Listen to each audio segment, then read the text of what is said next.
My partner insisted. He's just a mentor. Stop being paranoid. I said, you're right, I'm sorry. Then I hired a corporate investigator who followed them to a hotel. When I showed up at the suite during their client dinner, she fainted right there. My name is Alex. I'm 32 years old and live in a modern loft in Chicago. I work as a senior strategist at a private defense consultancy, a job I've always tried to keep separate from my personal life. But lately, it's been getting harder.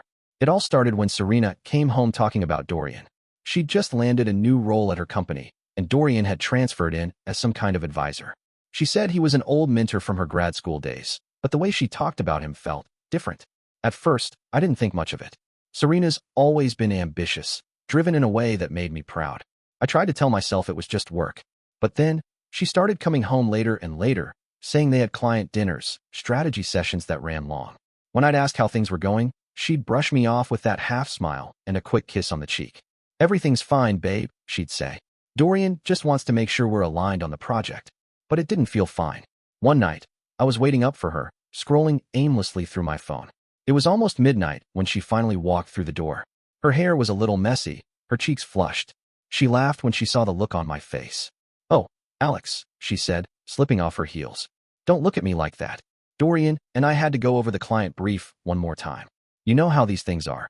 I wanted to believe her, I really did. But the more I thought about it, the less sense it made. How many client dinners did one project need? And why was it always just the two of them?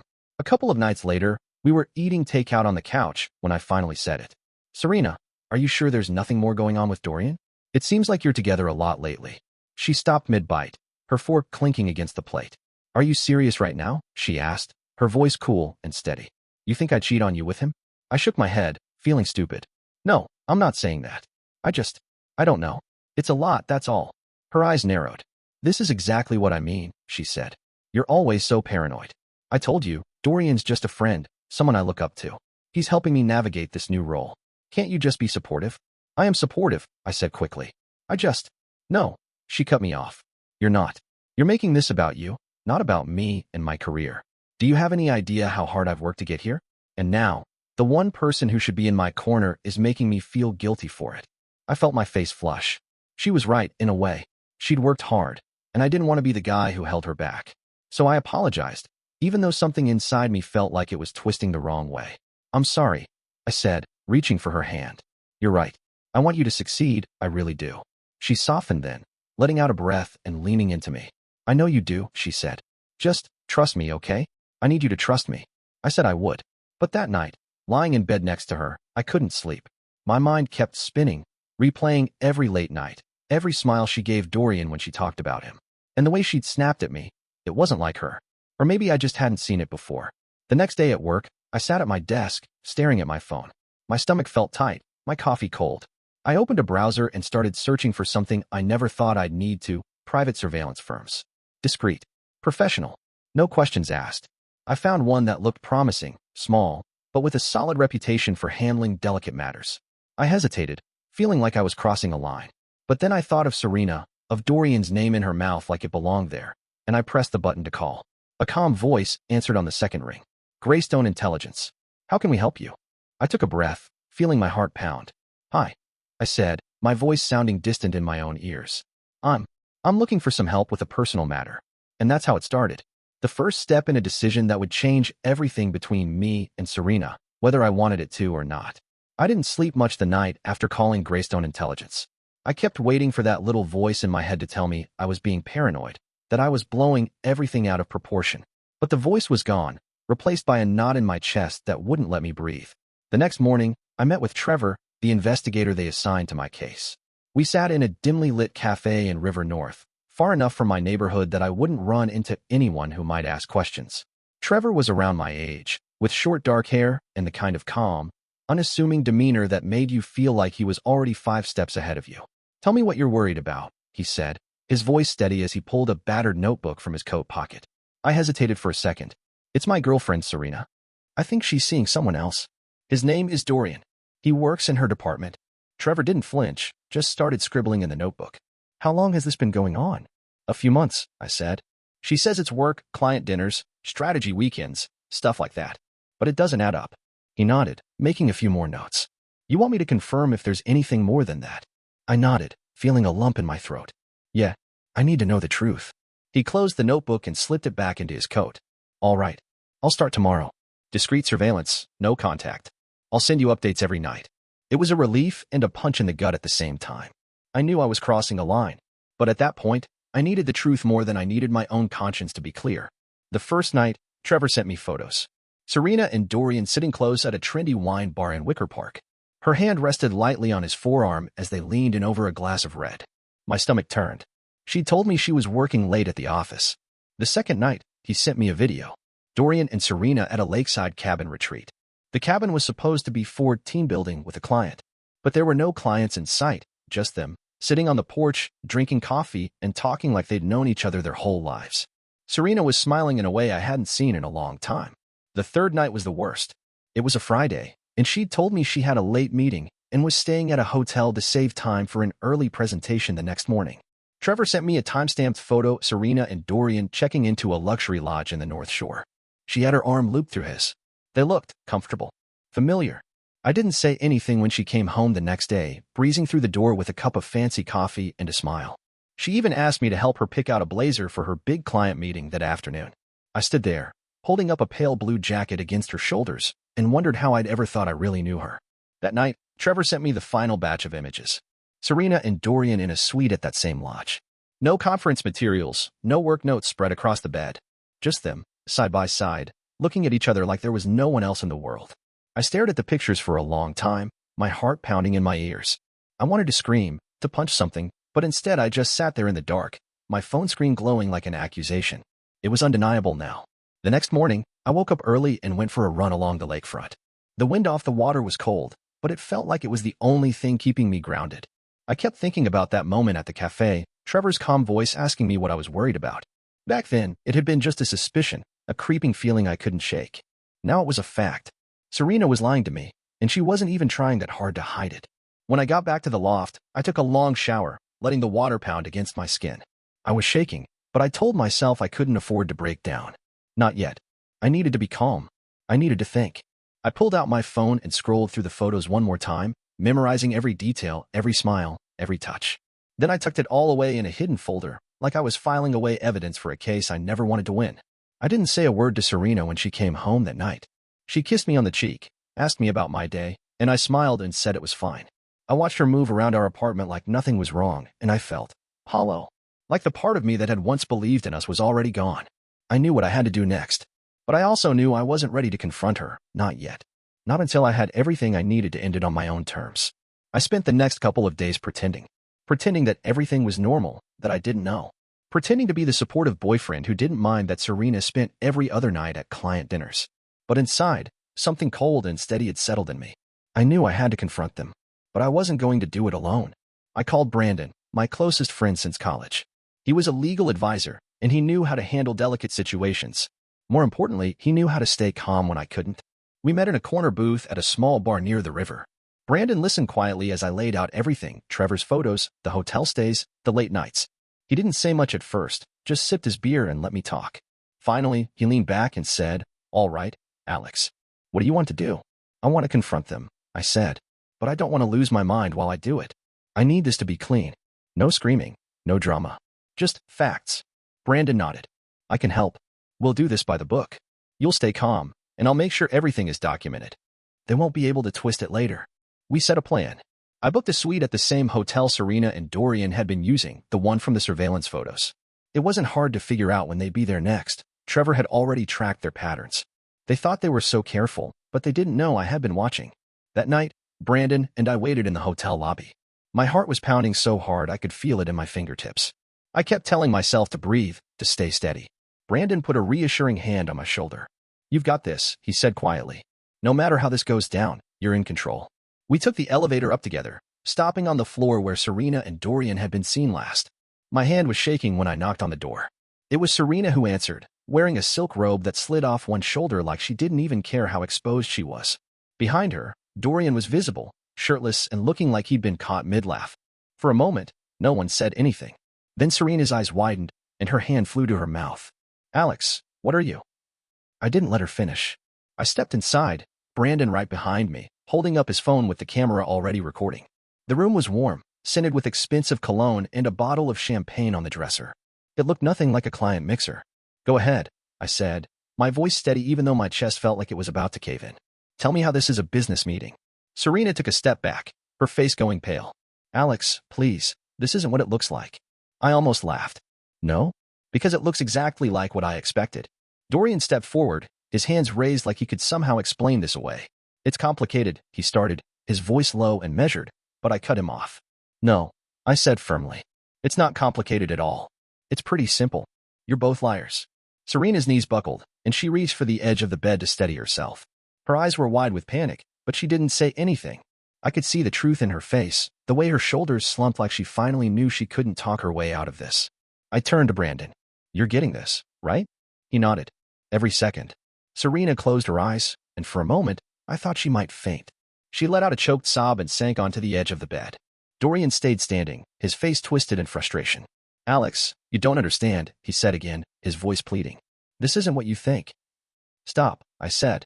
My voice was calm, but my hands were clenched at my sides. I understand perfectly. You're both adults. You made your choices. Now you can live with them. I looked at Serena one last time. Her eyes were wet with tears, her face blotchy and red. But I didn't feel sorry for her. Not anymore. This is over, I said, my voice low and final. I'm done. I turned and walked out of the room, Brandon following close behind. We didn't say a word as we rode the elevator down, the silence between us heavy but comforting. In the lobby, I took a deep breath and felt something shift inside me, like a weight I'd been carrying for months had finally lifted. When we stepped out onto the street, Brandon clapped me on the shoulder. You handled that better than most people would have. I nodded, feeling empty and exhausted. I had to. There's no going back now. No, he said. But you've got the truth. That's what matters. I looked out at the city lights reflecting off the river. For the first time in a long time, I felt steady. Hurt, but steady. Because I knew I wasn't crazy. I wasn't paranoid. I trusted my gut, and it had led me to the truth. And now, I was finally ready to let go. I didn't sleep much that night. Even after I left the hotel, the images kept replaying in my head, Serena's stunned face, Dorian's half-dressed excuses, the champagne bottle glinting on the nightstand. I kept hearing her say, this isn't what it looks like, even though it was exactly what it looked like. The next morning, I woke up early, long before my alarm. The sun was just starting to rise over Chicago, turning the lakefront a pale pink. I sat on the edge of the bed, my phone in my hands, and I felt calm, like the panic and heartbreak had finally burned themselves out. I opened LinkedIn and typed out a short, simple message. When trust is broken by those closest in business and life, the truth must have its day. I hit post before I could second-guess it. It wasn't dramatic or messy, it was just enough. Enough to let the people in my world know that something had happened, and I wasn't going to be quiet about it. Within an hour, my phone started buzzing. Old colleagues, friends from grad school, even a couple of former clients messaged me privately. Some offered support, some just said they were sorry. It was enough to know that people saw it, that I wasn't crazy, that I wasn't alone. Serena, though, she didn't wait long. She flooded my phone with texts, some apologetic, some angry. The first few were all about how sorry she was, how she never meant to hurt me. Then, when I didn't reply, she switched to threats. You're ruining everything, she wrote at one point. You can't just go around telling people lies. I didn't answer. I didn't need to. I had the truth, and I wasn't going to argue about it. Later that day, I took it a step further. I sent an anonymous email to Serena's HR department, attaching the photos Trevor had given me. I didn't name myself as the source, but I made it clear that it was a matter of ethics. Serena and Dorian, two senior employees, using company resources for personal gain. I knew the company had a strict policy about personal relationships that compromised client trust. When I hit send, my hands were shaking, but it felt right. It felt like I was finally done letting Serena control the narrative. That evening, I got a call from Serena's sister, Caitlin. We'd always been friendly, but we hadn't talked much since everything started to unravel. She sounded nervous, almost embarrassed. Alex, she said quietly, I just wanted to check on you. Serena told me some story about you trying to ruin her career. But I know her. I know what she's capable of. I let out a shaky breath. Thanks, Caitlin. I'm okay. She hesitated. I feel like I should tell you. Serena used me as a cover story for one of those weekends. She said she was visiting me, but she was with Dorian. I didn't realize it until later. I'm so sorry. I swallowed hard. It stung to hear it, even though I'd already suspected as much. It's not your fault, I said. Thank you for telling me. She paused again. I hope you're taking care of yourself. Don't let her make you feel crazy. I won't, I said softly. Not anymore. After we hung up, I stared out the window for a long time. Chicago looked different to me now, like the city was wider, clearer. I wasn't weighed down by Serena's lies anymore. I was angry, sure, but I was also free. I didn't answer any more of Serena's messages that night. I didn't owe her anything else. She'd made her choices, and now she'd have to live with them. The next day, word spread even faster. People I barely knew sent me messages, asking if I was okay, if I needed anything. Some of them told me they'd heard rumors about Serena and Dorian for a while. Some said they always thought something was off. For the first time in months, I felt like I wasn't alone in seeing it. I knew there would be fallout. I knew Serena and Dorian would try to spin the story in their favor, to make me look like the jealous boyfriend who couldn't handle his own insecurities. But I didn't care. I had the truth. I had my own back. And that was enough for now. A few days later, Serena came to the loft to collect her things. She didn't come alone. Her mother, Eleanor, and a coworker I barely knew trailed behind her like a silent entourage. I watched them from the doorway as they started packing up Serena's clothes and personal items, carefully folding them into boxes like this was just another project. Eleanor's eyes were cold, her mouth tight. She didn't say hello. She didn't even look at me. Serena wouldn't meet my eyes at first. She just moved around the bedroom, gathering her jewelry, her shoes, the few things she'd left behind that still smelled faintly like her perfume. There was something surreal about it, like we were acting out the final scene of a play we both stopped believing in. Eleanor finally turned to me, her voice sharp. "I hope you're proud of yourself," she said.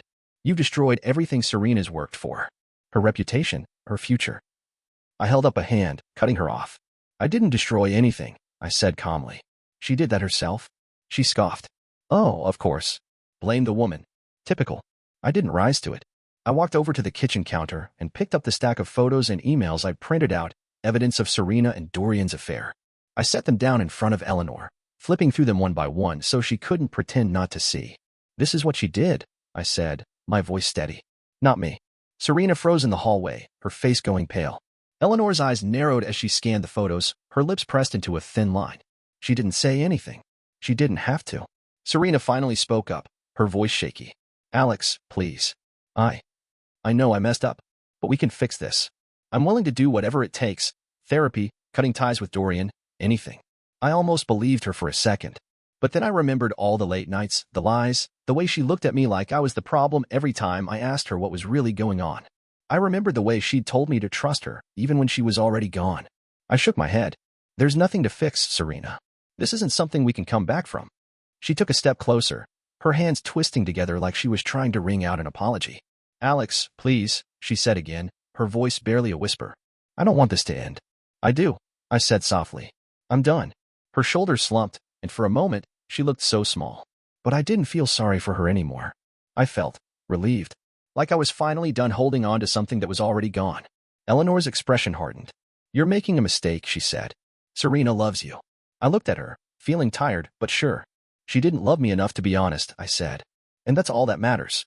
I gave Serena a deadline, 3 days to move everything out. No extensions, no more negotiations. She nodded, her eyes red, but she didn't argue. Maybe she finally understood that I wasn't going to bend anymore. When they left, the loft felt bigger somehow, quieter. I walked from room to room, taking it all in. The couch where we used to drink coffee on lazy Sunday mornings. The bed where we used to stay up talking about everything and nothing. It all felt like a memory already. I sat down at the kitchen table and let out a long breath. It hurt, but it also felt like freedom.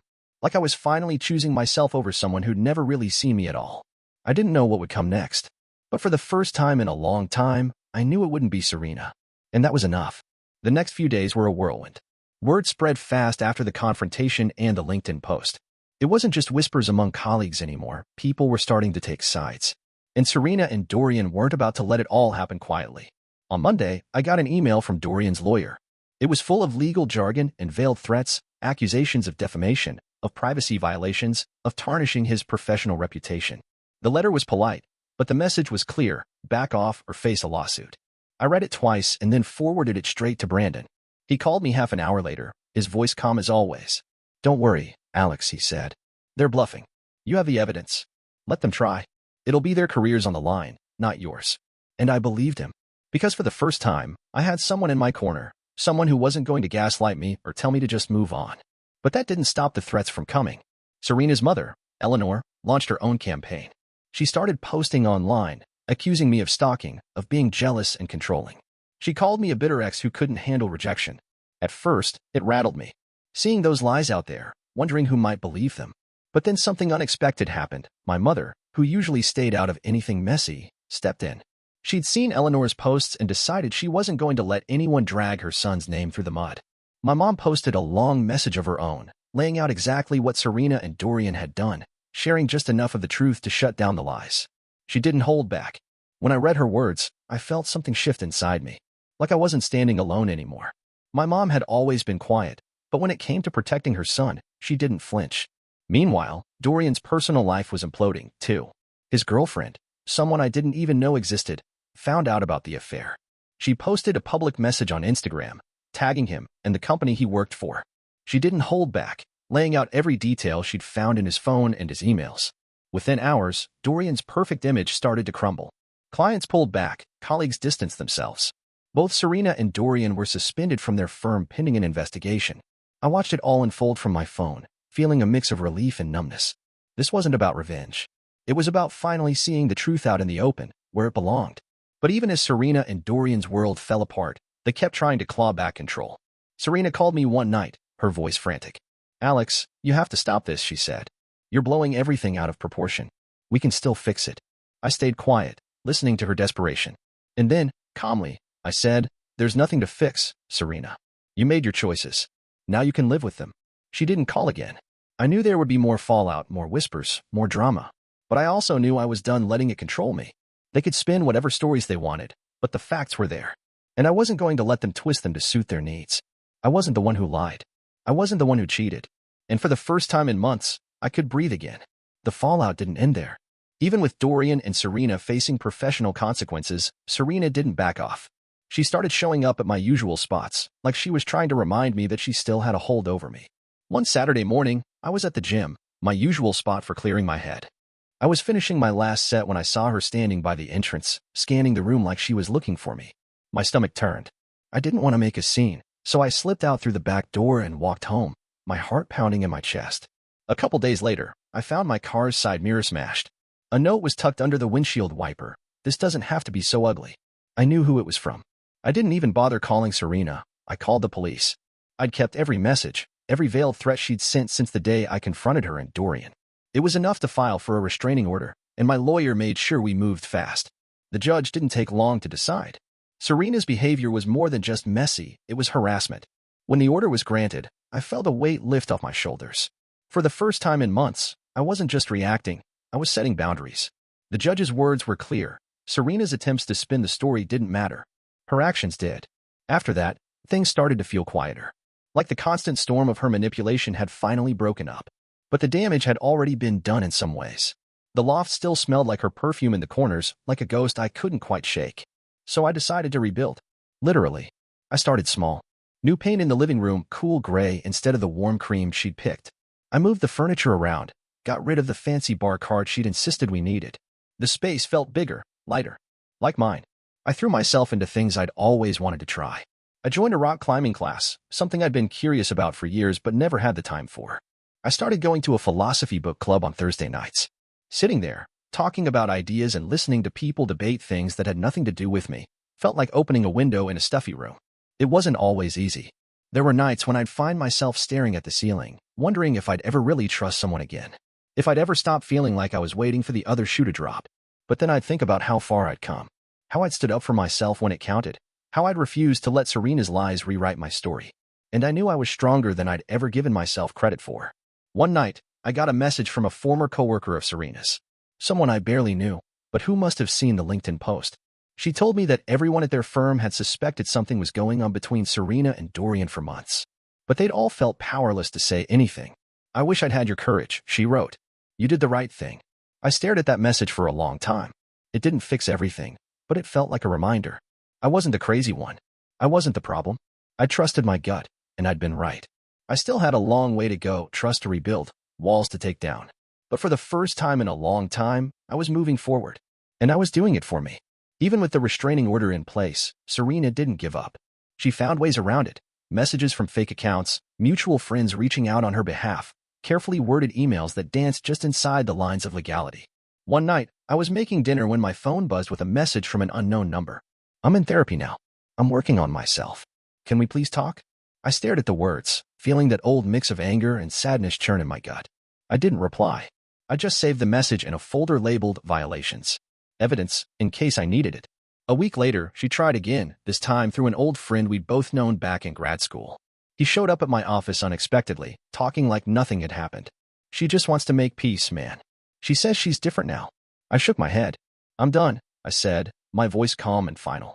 I don't want peace with her. I want peace for me. He looked uncomfortable, but he didn't argue. Maybe he could see it in my face. There was no going back. I spent a lot of time alone after that. Not lonely, just quiet. I needed it. I went for long walks along the lake, letting the cold air clear my head. I read philosophy books late into the night, losing myself in ideas that had nothing to do with Serena or Dorian or any of it. Sometimes I'd catch myself thinking about the good days we'd shared, lazy Sundays in bed, the way she used to laugh at my terrible jokes. I'd feel that old ache, that sharp stab of what could have been. But then I'd remember the way she looked at me that night in the hotel, her robe slipping off her shoulder, and I'd know it wasn't real. It had never been real. I returned the engagement ring to the jeweler, getting back only a fraction of what I'd paid. It didn't matter. It wasn't about the money. It was about letting go of the symbol of everything I thought we were. I paid off the last of my legal fees and booked a solo trek through Patagonia.